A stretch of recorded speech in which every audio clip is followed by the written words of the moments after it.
ప్రార్థన.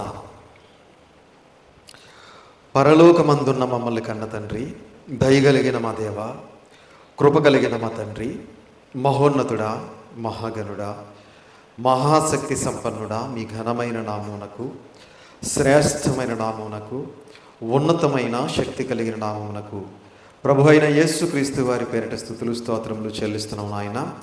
తండ్రి, మరింతవరకు మమ్ములను మా కుటుంబాలను కాచి కాపాడి ఆరోగ్యమును ఆయుష్ను మాకు ప్రసాదించి సజీవులుగా ఉంచి మీ సన్నిధికి చేర్చి మీ పరిశుద్ధ గ్రంథంలో నుండి తండ్రి మా బ్రతుకులను బాగు చేసుకునే మాటలను, మా ప్రవర్తన సరిదిద్దుకునే మాటలను, మా విశ్వాస జీవితాన్ని, మా ఆత్మీయ జీవితాన్ని అభివృద్ధి చేసుకునే మాటలను, మీకు ఇష్టమైన మార్గంలో నడుచుకుని మీరిచ్చే పరలోక రాజ్యానికి చేరుకునే మాటలను మరొక్కసారి మేమందరం కూడా వినడానికి, ఆ మాటల ప్రకారంగా బ్రతకటానికి మీరు మాకిచ్చినటువంటి గొప్ప అవకాశమును బట్టి, ధన్యతను బట్టి క్రీస్తు వారి పేరట స్తుతులు స్తోత్రములు చెల్లిస్తూ ఉన్నాము.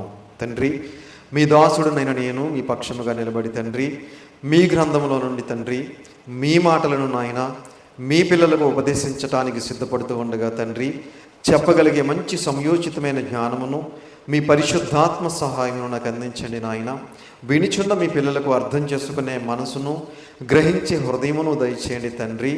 మీ మాటలు కేవలం విని విడిచిపెట్టేసేవారంగా ఉండకుండా తండ్రి, విన్న మాటలను తండ్రి మా హృదయంలో భద్రపరుచుకుని నాయన, ఆ మాటలకు లోబడి మీకు భయపడి మిగిలిన మా శేష జీవితం అంతా కూడా వాక్యానుసారంగా, ఆత్మానుసారంగా, పరిశుద్ధముగా, పవిత్రంగా జీవించి మీరిచ్చే పరలోక రాజ్యానికి మేమందరము చేరుకోవటానికి సహాయం చేయమని, కృప చూపించమని, దయ చూపించమని, మీ కృపలో మమ్మల్ని అందరినీ భద్రపరిచి కాచి కాపాడమని మీ ప్రియకుమారుడు, మా ప్రియరక్షకుడైన యేసుక్రీస్తు వారి పేరిట చిన్న ప్రార్థన అడిగి వేడుకొనుచున్నాము తండ్రి, ఆమేన్.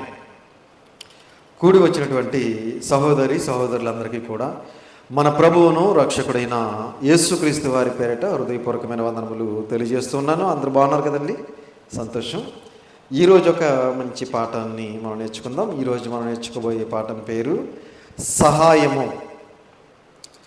సహాయము అనే పాఠాన్ని ఈరోజు మనం నేర్చుకుందాం. ప్రియులారా, ప్రియమైన దేవుని పిల్లలారా, సాధారణంగా మనందరము మానవులం కనుక మనకి కొన్ని అవసరతలు అంటూ ఉంటాయి. కొన్ని అవసరతలు అనేవి ఏర్పడుతూ ఉంటాయి. ఉదాహరణకి ఒక గృహాన్ని నిర్మించుకునేటప్పుడు మనకి ఎవరో ఒకరు అవసరం పడుతూ ఉంటుంది, ఏమండి? అప్పుడు మనం వారి దగ్గరికి వెళ్ళి మన అవసరాన్ని వాళ్ళకి తెలియజేసి వారి దగ్గర నుండి మనం సహాయాన్ని కోరుతూ ఉంటాం, అవునా? గృహాన్ని నిర్మించుకునేటప్పుడు మనకి ఏదో ఒక అవసరం పడి ఎవరో ఒకరి దగ్గరికి వెళ్ళి వారి నుండి సహాయాన్ని కోరతాం. అప్పుడు వారు మంచి వాళ్ళు అయితే, మంచి మనసు ఉంటే తప్పనిసరిగా మనకి సహాయాన్ని అందిస్తారు. వాళ్ళు ఒకవేళ మంచి మనసు వాళ్ళకి లేకపోతే వాళ్ళు తప్పనిసరిగా ఏదో ఒక వంక పెట్టి తప్పించుకుంటారు, ఏమండి? ప్రియమైన దేవుని వల్ల. అలాగే ఒక కుటుంబంలో తల్లిదండ్రులు కుమార్తెకి వివాహం చేయవలసి వచ్చినప్పుడు కొంత ధన సహాయం కోసం ఎవరో ఒకరి దగ్గరికి వెళ్తూ ఉంటారు. మీరు మాకు కొంచెం సహాయం చేస్తే వివాహం అయిన తర్వాత మరి ఇన్ని నెలలకి లేదా ఇన్ని సంవత్సరాలకి మేము మీ బాకీ తీర్చేస్తాము, మీరు కొంచెం మాకు సహాయం చేయండి అని చెప్పి కుమార్తె వివాహం నిమిత్తం కొంతమందిని సహాయం కోరే వాళ్ళు కూడా ఈ సమాజంలో ఉన్నారు. అప్పుడు వాళ్ళు మంచి మనసు ఉంటే వాళ్ళు కూడా సహాయం చేస్తారు. లేదంటే మొన్నే ఎవరికో ఇచ్చేస్తాం, లేకపోతే నిన్నే ఏదో చేసేస్తామని ఏదో వంకలు పెడతా ఉంటారు, ఏమండి? అలాగే విదేశానికి వెళ్ళే పరిస్థితి వచ్చినప్పుడు కూడా ఎవరో ఒకరిని సహాయం కోరుతూ ఉంటారు. ఇలా మా అబ్బాయికి వీసా వచ్చింది, లేదా మా అమ్మాయికి వీసా వచ్చింది, మీరు కొంత ధన సహాయం మాకు చేసినట్లయితే మా అబ్బాయి అవతలకి వెళ్ళిన వెంటనే మీకు తీర్చేస్తామని సహాయం కోరుతూ ఉంటారు చాలామంది. కొంతమంది చేయొచ్చు, కొంతమంది చేయకపోవచ్చు, ఏమండి? అలాగే ఉన్నతమైన విద్యను అభ్యసించడానికి పిల్లల్ని ఒక మంచి కాలేజీలో జాయిన్ చేసేటప్పుడు కూడా కొంతమంది సహాయాన్ని కోరుతూ ఉంటారు.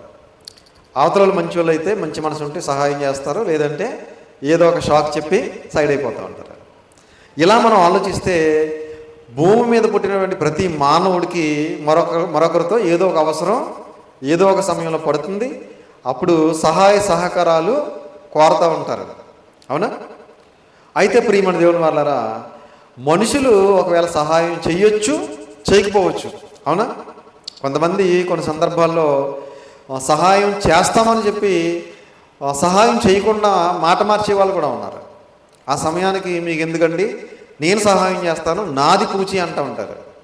సరిగ్గా సమయం దగ్గర పడేసరికి ఏం చేస్తారంటే ప్లేట్ తిప్పేస్తూ ఉంటారు. అవునా? నాకు వస్తాయి అనుకున్నాను, మరి నాకు రాలేదు, మరి నేనేం చేయను, మరి నా దగ్గర దొరకవంటూ ఉంటారు. ఏమండి, నాకు వచ్చేవి ఉన్నాయి, మరి అవి రాలేదు, అవి వస్తే నీకు ఇద్దాం అనుకున్నాను, మరి అవి రాలేదు, నన్ను ఏం చేయమంటావని సడన్గా ప్లేట్ తిప్పేస్తూ ఉంటారు. అప్పుడు వీళ్ళు చాలా బాధపడుతూ ఉంటారు. అవునా? మీ మీదే నమ్మకం పెట్టుకున్నామండి, మీరే ఇస్తారనుకున్నాం, మీరు ఇలా అంటే ఎలా అని అప్పుడు అవతల వాళ్ళు బాధపడుతూ ఉంటారు. ఇలాంటి సందర్భాలు కూడా చాలా మనం చూసే ఉంటాం. కనుక ప్రియమైన దేవుని వాళ్ళరా, మనుషులు ఏం చేస్తారంటే ఇస్తాను అంటారు, తర్వాత లేదు అంటారు, ఉంది అంటారు, తర్వాత లేదు అని మాట మారుస్తారు. కానీ దేవుడు అలాంటి వాడు కాదు. అందుకే దావీదు గారు ఒక అద్భుతమైన మాట క్రీస్తుకు పూర్వం కీర్తన గ్రంథంలో, అంటే సుమారు 1000 సంవత్సరాల క్రితం, క్రీస్తుకు పూర్వం 1000 సంవత్సరాల క్రితం దావీదు గారు ఒక అద్భుతమైన మాట తెలియజేస్తున్నారు. ఆ మాట ఏంటో మనం చూడగలిగితే కీర్తన గ్రంథము 37వ అధ్యాయం, కీర్తన గ్రంథము 37వ అధ్యాయము 39-40 వచనాలు జాగ్రత్తగా చూడండి పిల్లలు.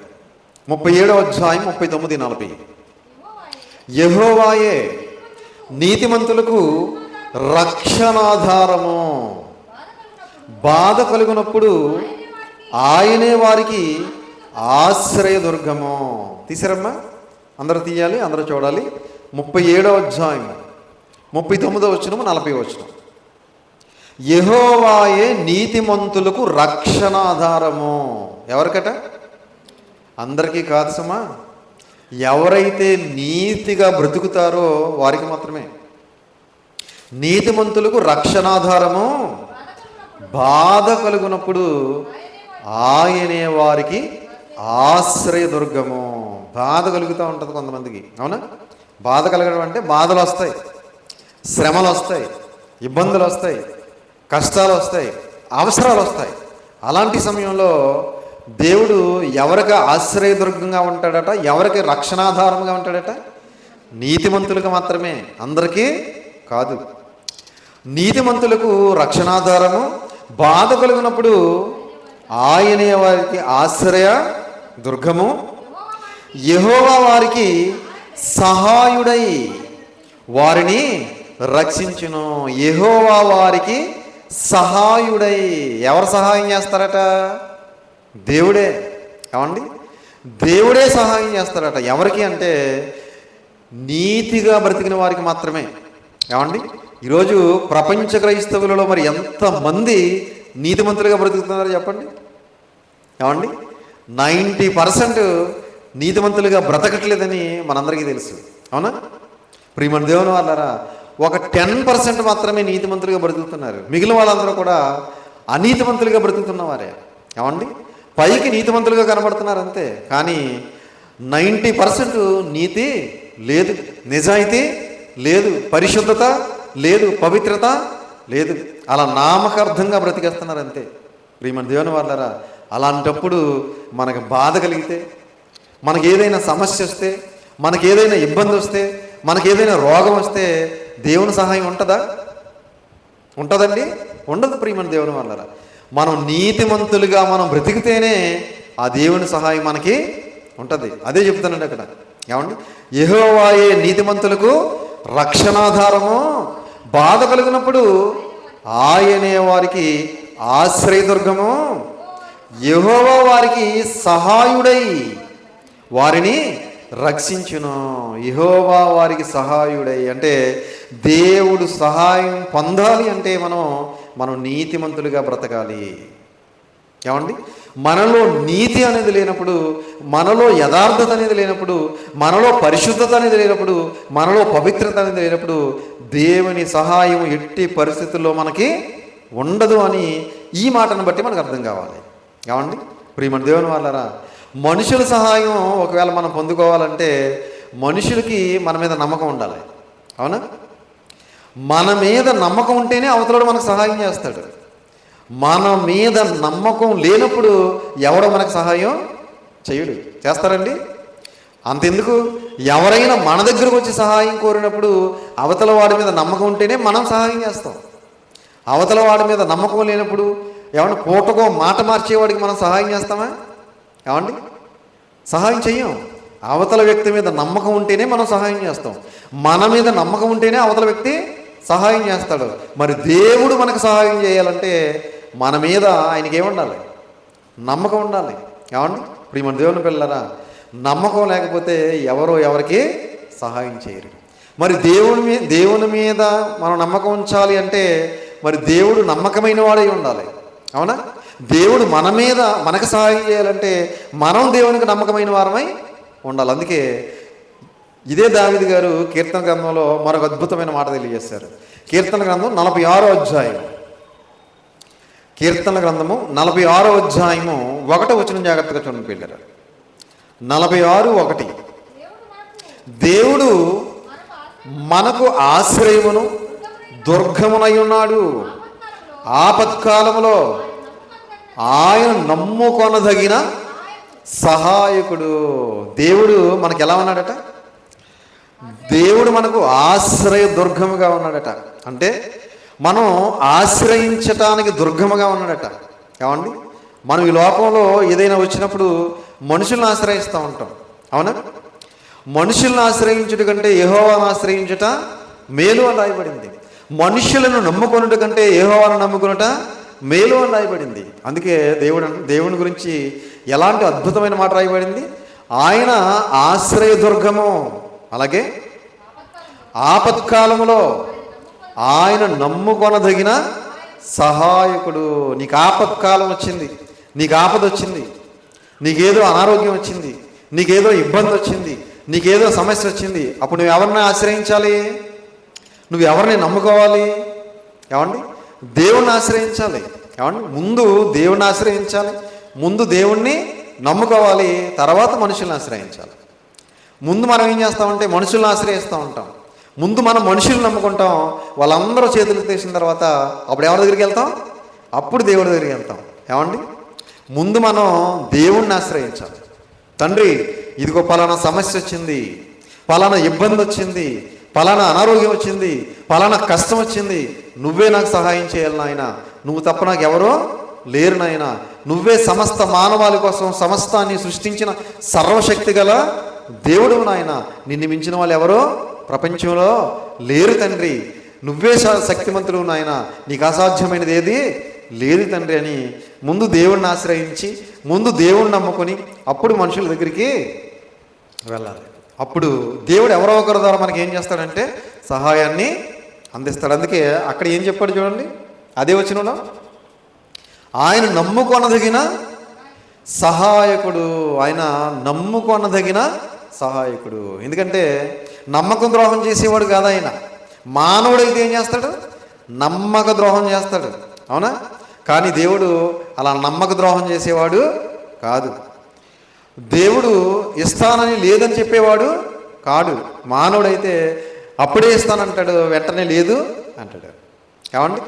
కాబట్టి ప్రియమైన దేవుని వాళ్ళరా, ఆయన నమ్ముకొనదగిన సహాయకుడు ఉన్నాయి. నమ్ముకొనదగిన సహాయకుడు. అందుకే దావీదు గారు పలుకుతున్న మరొక అద్భుతమైన మాట మనం చూడగలిగితే ఇదే కీర్తన గ్రంథము 22వ అధ్యాయం 19వ వచనం జాగ్రత్తగా చూడండి ప్రియమైన దేవుని వాళ్ళారా. కీర్తన గ్రంథము 22వ అధ్యాయం 19. యెహోవా దూరముగా ఉండకము, నా బలమా త్వరపడి నాకు సహాయము చేయము. యెహోవా దూరముగా ఉండకము అన్నాడు. దూరంగా ఉంటాడండి దేవుడు మనకి. ఏమండి? ఆయన దూరంగా ఉండేవాడు కాదు. ఎవరైతే 2-3 నా నామమును కూడి ఉంటారో అక్కడ నేను ఉంటానన్నాడు. అలాగే ఆయన మనలో ఎవనికిని దూరముగా ఉండేవాడు కాడు అని కూడా రాయబడింది అపోస్తలుల కార్యాలు 17వ అధ్యాయంలో. ఏమండి? ఆయన మనలో ఎవనికిని దూరముగా ఉండేవాడు కాడు. కనుక ఇక్కడ దావీదు గారు అన్నారు, యెహోవా నాకు దూరముగా ఉండకము, నా బలమా త్వరపడి నాకు సహాయము చేయము. నా బలమా అంటున్నాడు. ఏమండి? దావీదు గారు బలం ఎవరు? దావీదు గారు బలం ఎవరు? ఆయన దగ్గర ఉన్న సైన్యాధిపతులు కాదు, ఆయన దగ్గర ఉన్న లక్షలాది మంది సైనికులు కాదు. ఎవరు ఆయన బలం? దేవుడే. ప్రియమైన దేవుని వాళ్ళ అంటే దావీదు గారు ఎవరన్నా ఆశ్రయించారనమాట? దేవుణ్ణి ఆశ్రయించారు. దావీదు గారు ఎవరి మీద ఆధారపడ్డారు? దేవుని మీద ఆధారపడ్డారు. ఆయన దగ్గర ఉన్న సైన్యాధిపతుల మీద ఆధారపడలేదు, ఆయన దగ్గర ఉన్న సైనికుల మీద ఆధారపడలేదు, ఆయన దగ్గర ఉన్నటువంటి మంత్రుల మీద ఆధారపడలేదు. ఎందుకంటే ఆయన రాజు కదా, ఇశ్రాయేలీయులకి రాజు అయినప్పటికీ ఆయన ప్రపంచ దేశాల్లో ఉన్న రాజులందరికీ రాజు అయిన దేవుని మీద ఆధారపడ్డాడు. అందుకే నా బలమా అన్నాడు. నా బలం ఎవరు? నా దేవుడే నా బలం అని చెప్పి, నా బలమా త్వరపడి నాకు సహాయము చేయము. ప్రియమైన దేవుని పిల్లరా, దేవుని సహాయం కోరుతున్నాడు దావీదు గారు. ఏమండి, దావీదు గారు ఒక దేశానికి రాజు అయ్యి ఉండి, ఏమండి, ఇంకా రాజుగారికి ఇంకా అనేక మంది రాజులు స్నేహితులు అవుతారా? ఒక రాజుగారికి ఇంకా ఎంతోమంది రాజులు స్నేహితులు అవుతారు. పరాయి దేశంలో ఉన్న రాజుల సహాయాన్ని కోరట్లేదు దావీదు గారు. ఏమండి, ఎవరు సహాయం కోరుతున్నాడు? దేవుని సహాయం కోరుతున్నాడు. ప్రియమైన దేవుని వాళ్ళరా, మనం కూడా ఎవరి సహాయం కోరాలి? దేవుని సహాయం కోరాలి. మనుషుల సహాయము కోరకూడదు ప్రియమైన దేవుని వాళ్ళ. ఎందుకంటే మనుషుల సహాయము వ్యర్థము అని రాయబడింది. మనుషుల సహాయము వ్యర్థము. చూడండి ఒకసారి ఆ మాట. ఇదే కీర్తన గ్రంథము 60వ అధ్యాయం 11-12 వచనాలు చూడండి. కీర్తన గ్రంథం 60వ అధ్యాయం 11-12. మనుష్యుల సహాయము వ్యర్థము, శత్రువులను జయించుటకు మాకు సహాయము దయచేయము. దేవుని వలన మేము శూర కార్యములను జరిగించదము. ప్రియమైన దేవుని వల్ల తీసారా? కీర్తన గ్రంథం 60వ అధ్యాయము 11-12 వచనాలు. మనుష్యుల సహాయము వ్యర్థము అంటే అర్థం ఏంటి? వేస్ట్ అన్నాడు అంతే. ఎందుకంటే మనుషులు సహాయం చేసే వరకు వాళ్ళు చేస్తారో లేదో గ్యారంటీ లేదు. కనుక మనుష్యుల సహాయము వ్యర్థము, శత్రువులను జయించుటకు మాకు సహాయము దయచేయము. శత్రువులను జయించుటకు మాకు సహాయము దయచేయము. ఎవరు సహాయం కోరుతున్నారు దావీదు గారు? దేవుని సహాయం కోరుతున్నాడు. ప్రియమైన దేవుని వాళ్ళారా, శత్రువులు ఎవరు?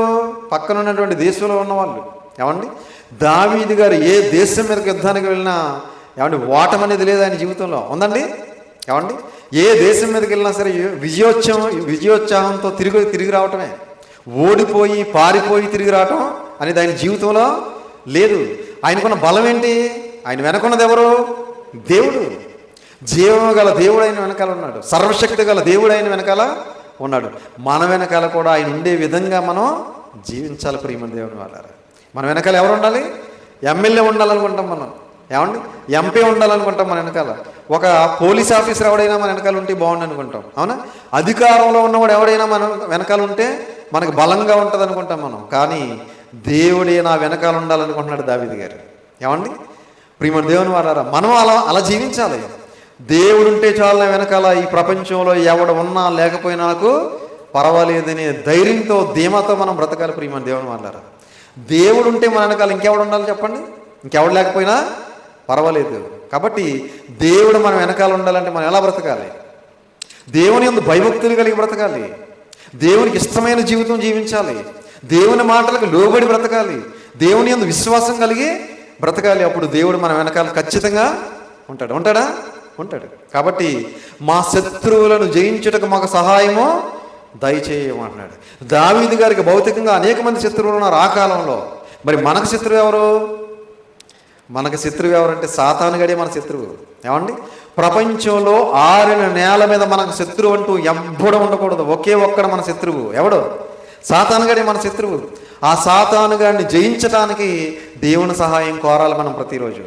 లేకపోతే మనల్ని దేవునికి దూరం చేయటం పెద్ద పనేమీ కాదు వాడికి. మనల్ని పాపంలో పడేయటం వాడికి పెద్ద పనేమీ కాదు. మనల్ని ఈజీగా దారి తప్పిస్తాడు. ఈజీగా మనల్ని దేవునికి దూరం చేస్తాడు. మనల్ని భయంకరమైన భ్రష్టులుగా మార్చడం వాడికి వెన్నతో పెట్టిన విద్య. ఇప్పటికే ఎంతోమందిని దారి తప్పించాడు, ఎంతోమందిని పాపంలో పడేశాడు, ఎంతోమందిని భ్రష్టులుగా మార్చేశాడు, ఎంతోమందిని దుష్టులుగా మార్చేశాడు. కనుక సాతానుగడే మన శత్రువు. ఆ శత్రువు అయినటువంటి సాతానుగాన్ని జయించడానికి దేవుని సహాయాన్ని మనం ప్రతి ప్రార్థనలోనూ కోరాలి. కోరుతున్నారు మరి? అది కోరం మనం. నాకు అది లేదు, ఇది లేదు, నాకు అది కావాలి, ఇది కావాలని కిరాణా కొట్టు దగ్గర ఆ లిస్టు చదివినట్టుగా చదువుతూ ఉంటాం అన్నీ మనం. కాబట్టి ప్రియమైన దేవుని పిల్లారా, సాతాను గారిని మనం ఎదిరించడానికి కావాల్సిన సర్వాంగ కవచాన్ని దయచేయమని మనం అడగాలి.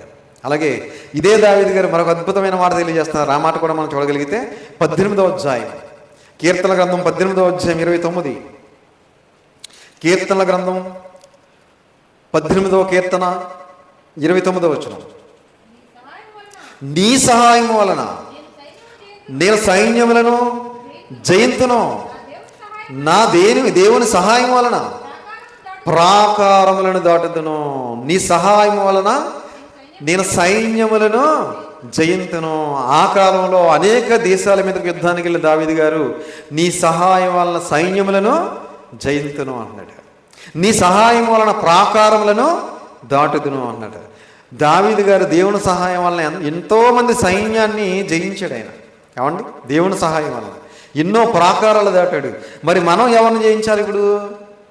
ఏమండి, దురాత్మల సమూహం ఉంది. ఆకాశ మండలం అందున్న దురాత్మల సమూహం ఉంది. వాటిని మనం ఏం చేయాలి? జయించాలి. ఏమండి, జయించాలంటే ఎవరి సహాయం కావాలి? ఏమండి, దేవుని సహాయం కావాలి. దేవుని సహాయం లేకపోతే సాతాను గారిని జయించలేము. వాడి దగ్గర ఉన్నటువంటి దురాత్మల సమూహాన్ని మనం జయించలేం. ప్రియమైన దేవుని వాళ్ళారా, అందుకే జయించలేక ఈరోజు అందరూ కూడా ఏమైపోయారంటే సాతానుగాడి కుమారులుగా, సాతానుగాడి కుమార్తెలుగా మారిపోతున్నారు. ఏమండి, సాతానుగాడి బాటలోకి వెళ్ళిపోతున్నారు. అందరూ కూడా సాతానుగాడి వలల్లో కూరుకుపోతున్నారు, సాతానుగాడి గాలికి చిక్కుతున్నారు, సాతానుగాడి ఉచ్చుల్లో కూరుకుపోతున్నారు. అందుకే ఈరోజు చాలామంది పాపం అని ఊబిలో కూరుకుపోయి బయటికి రాలేకపోతున్నారు. చూసారా, తెలుసు వాళ్ళకి ఇది చేయకూడదు పాపం అని, అయినా సరే దాన్ని విడిచిపెట్టి రాలేనటువంటి పరిస్థితి. ఏమండి, తెలుసు వాళ్ళకి నరకానికి వెళ్ళిపోతామని, అయినా సరే దాంట్లో నుంచి బయటపడలేనటువంటి దుస్థితి. ఎందుకంటే ఇదిగో సాతాను గారిని జయించటానికి దేవుని సహాయం వారు కోరట్లేదు. దేవుని సహాయం లేకపోతే సాతాను గారిని జయించలేము. సాతాను గారి దగ్గర ఉన్నటువంటి దురాత్మల సమూహాన్ని కూడా జయించలేం. ప్రియమైన దేవుని వాళ్ళ, అందుకే దావీదు గారు అంటున్నారు, నీ సహాయం వల్ల నేను సైన్యములను జయింతును, నీ సహాయం వలన ప్రాకారములను దాటుదును అని చెప్పి దావీదు గారు మాట్లాడుతున్నారు. అందుకే ఇదే దావీదు గారు మరొక అద్భుతమైన మాట మాట్లాడుతున్నారు. అది కూడా మనం చూడగలిగితే ఇదే కీర్తనల గ్రంథం 121వ అధ్యాయం 121:1-2. కీర్తనల గ్రంథము 121వ కీర్తన 1-2 వచనాలు. కొండల తట్టు నా కన్నులెత్తుచున్నాను, నాకు సహాయం ఎక్కడి నుండి వచ్చును? యెహోవా వలననే నాకు సహాయం కలుగును. తీసారమ్మా, 121:1-2. కొండల తట్టు నా కన్నులెత్తుచున్నాను, నాకు సహాయం ఎక్కడి నుండి వచ్చును? యెహోవా వలననే నాకు సహాయము కలుగును. ప్రియమైన దేవుని వాళ్ళరా, యెహోవా వలననే నాకు సహాయము కలుగును. ఎవరికి అర్థమైంది ఈ మాట? దావీదు గారికి అర్థమైంది. క్రీస్తుకు పూర్వం 1000 సంవత్సరాల క్రితం బ్రతికిన దావీదు గారికి అర్థమైంది. కానీ ఈరోజు క్రైస్తవులకి అర్థం కాలేదు. అందుకే దేవుని మీద ఆధారపడలేదు ఈరోజు చాలామంది, దేవుని ఆశ్రయించట్లేదు ఈరోజు చాలామంది, దేవుని సహాయం కోరట్లేదు ఈరోజు చాలామంది. ప్రియమైన దేవుని పిల్లారా, ఎవరి మీద ఆధారపడుతున్నారంటే మనుషుల మీద ఆధారపడుతున్నారు, ఆస్తుల మీద ఆధారపడుతున్నారు, ధనం మీద ఆధారపడుతున్నారు, ఈ లోకంలో పదవుల్లో ఉన్న వారి మీద నమ్మకం పెట్టుకుంటున్నారు. కానీ ఏమంటే ప్రపంచాలను కలిగించిన పరలోకపు తండ్రి మీద నమ్మకం ఉంచట్లేదు, ఆయన మీద ఆధారపడలేదు, ఆయన ఆశ్రయించట్లేదు.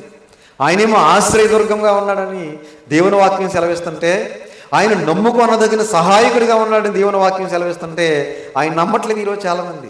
నమ్మకం లేదు దేవుని మీద ఈరోజు చాలామందికి. ప్రియమైన దేవుని వాళ్ళరా, అలా మనం ఇప్పుడు ఉండకూడదు. మనం దేవుని మీద నమ్మకం ఉంచాలి, దేవుని ఆశ్రయించాలి, దేవుని మీద ఆధారపడాలి. దేవుని సహాయాన్ని ప్రతి దినము ప్రతి క్షణము కూడా ఆయన సహాయాన్ని మనం కోరుకునే వారంగా ఉండాలి. అప్పుడే దేవుని సహాయం మనకి ఉంటుంది. అందుకే కొండల తట్టు నా కన్నులెత్తుచున్నాను, నాకు సహాయం ఎక్కడి నుండి వచ్చునో? యెహోవా వలననే నాకు సహాయము కలుగును. అందుకే అపోస్తలులైన పౌలు గారు ఏమంటున్నారో చూస్తారా? అపోస్తల కార్యములు 26వ అధ్యాయం, అపోస్తల కార్యములు 26వ అధ్యాయం 22వ వచనం జాగ్రత్తగా చూడండి పిల్లరా. 26-22. అయినను నేను దేవుని వలనైనా సహాయం పొంది నేటి వరకు నిలిచి ఉంటిని. అయినను నేను దేవుని వలనైన సహాయం పొంది నేటి వరకు నిలిచి ఉంటిని. పౌలు గారు నేటి వరకు నేను భూమి మీద బ్రతికున్నానంటే అది దేవుని సహాయం వల్లనే అంటున్నాడు. ఏమంటే అంటున్నారు. మరి మనం ఎవరి వల్ల బ్రతికున్నాం? దేవుని సహాయం వల్లనే కదా. దేవుని సహాయం వల్లే మనం కూడా బ్రతికున్నాం ఈరోజు. ఆ విషయం చాలామందికి అర్థం కావట్లేదు ప్రియమైన దేవుని వాళ్ళారా. ఈరోజు మనం తినగలుగుతున్నామంటే, తిరగగలుగుతున్నామంటే, ఎక్కడికన్నా వెళ్ళి క్షేమంగా మరలా ఇంటికి రాగలుగుతున్నామంటే, అడుగు తీసి అడుగు పెట్టగలుగుతున్నామంటే, ఊపిరి పీల్చుకుని ఊపిరి వదలగలుగుతున్నామంటే అది ఎవరి వలన? దేవుని సహాయం వలన. అది ఆలోచించినవాడికి అర్థమవుతుంది, ఆలోచించినవాడికి అర్థం కాదు ప్రియమైన దేవుని వారు. అందుకే నేను దేవుని సహాయం వలన నేటికి నేను నిలిచి ఉంటిని అని అపోస్తలుడైన పౌలు గారు తెలియజేస్తున్నారు. ఈరోజు మనం బ్రతికి బట్ట కట్టగలుగుతున్నామంటే, ఈరోజు మనం తినగలుగుతున్నామంటే, ఈరోజు మనం తాగగలుగుతున్నామంటే, తిరగగలుగుతున్నామంటే దేవుని వలనది, దేవుని సహాయం వలన. కాబట్టి ప్రియమైన దేవుని వాళ్ళారా, అందుకే యేసుక్రీస్తు వారి గురించి అపోస్తలుడైన పౌలు గారు మరొక అద్భుతమైన మాట రాయించారు. ఆ మాట కూడా మనం చూడగలిగితే హెబ్రీ పత్రిక 2వ అధ్యాయం, హెబ్రీలకు రాసిన పత్రిక 2వ అధ్యాయం 18వ వచనం చూడండి, ముగించేసుకుందాం. హెబ్రీలకు రాసిన పత్రిక 2వ అధ్యాయం 18. తాను శోధింపబడి శ్రమ పొందెను కనుక శోధింపబడి వారికి సహాయము చేయగలవాడై ఉన్నాడు. ఎవరైనా? యేసుక్రీస్తు వారు. ఏమండి? తాను శోధింపబడి శ్రమ పొందెను కనుక శోధింపబడి వారికి సహాయము చేయగలవాడై ఉన్నాడు. ప్రియమైన దేవుని పిల్లరా, యేసుక్రీస్తు వారు శోధింపబడ్డారా? శోధింపబడ్డారు. సాతానుగాడు ఎంతో శోధించాడు. ఆనాటి సమాజం ఎంతో శోధించింది. అలాగే శోధింపబడి వారికి సహాయం చేయ శక్తి గలవాడై ఉన్నాడు. అంటే మనం కూడా శోధింపబడతాం. ఇప్పుడు మనకి యేసుక్రీస్తు వారు ఎలా ఉన్నారట? మనకి సహాయం చేయ శక్తి గలవాడుగా ఉన్నాడట. కాబట్టి ప్రియమైన దేవుని వాళ్ళారా, యేసుక్రీస్తు వారు మనకి సహాయం చేయడానికి సిద్ధంగా ఉన్నాడు.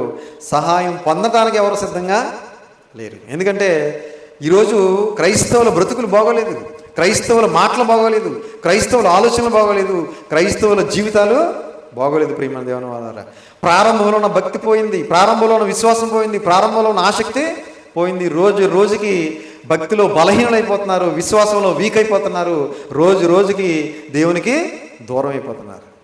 రోజు రోజుకి మనం దేవునికి దగ్గర అవ్వాలి, రోజు రోజుకి మన విశ్వాసం అభివృద్ధి చెందాలి, రోజు రోజుకి మనం భక్తిలో బలవంతులుగా మారాలి. కానీ ఈరోజు రోజు రోజుకి దిగజారిపోతున్నారంటే అంటే దేవునికి వాళ్ళ హృదయంలో చోటు ఇవ్వట్లేదు, దేవుని మాటలకు వాళ్ళ జీవితంలో చోటు ఇవ్వట్లేదు, దేవునికి వాళ్ళ కుటుంబంలో చోటు ఇవ్వట్లేదు. అందుకే రోజు రోజుకి వాళ్ళందరూ కూడా భయంకరమైన భ్రష్టత్వంలోనికి వెళ్ళిపోతున్నారు. అందుకే ఈరోజు క్రైస్తవ్యానికి విలువ లేకుండా పోయింది. కానీ ప్రియమైన దేవుని వాళ్ళారా, మనకి ఎలాంటి ఇబ్బంది వచ్చినా, ఎలాంటి సమస్య వచ్చినా, ఎలాంటి కష్టం వచ్చినా మనకి సహాయం చేయడానికి శక్తి గలవాడిగా యేసుక్రీస్తు వారు ఉన్నారు. కనుక మనం ఆయన సహాయాన్ని పొందుకునే వారంగా మనం ఉండాలి. ఎప్పుడు మనం ప్రార్థన చేసినా దేవుని సహాయం, యేసుక్రీస్తు వారి సహాయం మనకి పొందుకునే విధంగా మన జీవితాలు ఉండాలని ప్రేమపూర్వకంగా తెలియజేస్తూ ఈ మాటలు ముగిస్తున్నాను. తలలు వంచండి, ప్రార్థన చేసుకుందాం. ప్రార్థన.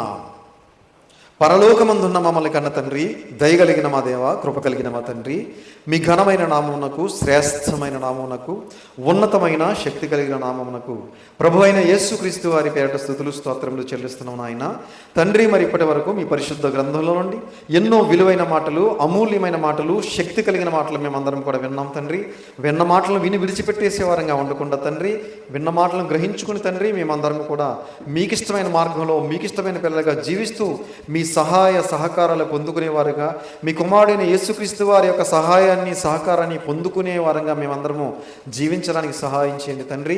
తలల వంచి ప్రార్థన చేస్తున్న మమ్ములను, మా కుటుంబాలను జ్ఞాపకం చేసుకున్న ఆయన, మేమందరము కూడా తండ్రి ఈ లోకంలో ఉన్నంతకాలము కూడా మీ యందు భయభక్తులు కలిగి, విశ్వాసం కలిగి, మీ కుమారుని యందు భయభక్తులు కలిగి, విశ్వాసం కలిగి, పరిశుద్ధాత్మ అన్యోన్య సహవాసం కలిగి, పరిశుద్ధులుగా, పవిత్రులుగా, యథార్థంగా, నీతిగా బ్రతుకుతూ మీ కుమారుడైన క్రీస్తు రాకడ కోసం సిద్ధపాటు కలిగి మీరు ఇచ్చే పరలోక రాజ్యానికి మేమందరం చేరుకోవడానికి సహాయం చేయమని, కృప చూపించమని, దయ చూపించమని, మీ కృపలో మమ్మల్ని అందరినీ భద్రపరిచి కాచి కాపాడమని మీ ప్రియ కుమారుడు, మా ప్రియ రక్షకుడైన యేసుక్రీస్తు వారి పేరట చిన్న ప్రార్థన అడిగి వేడుకొంచున్నాము తండ్రి.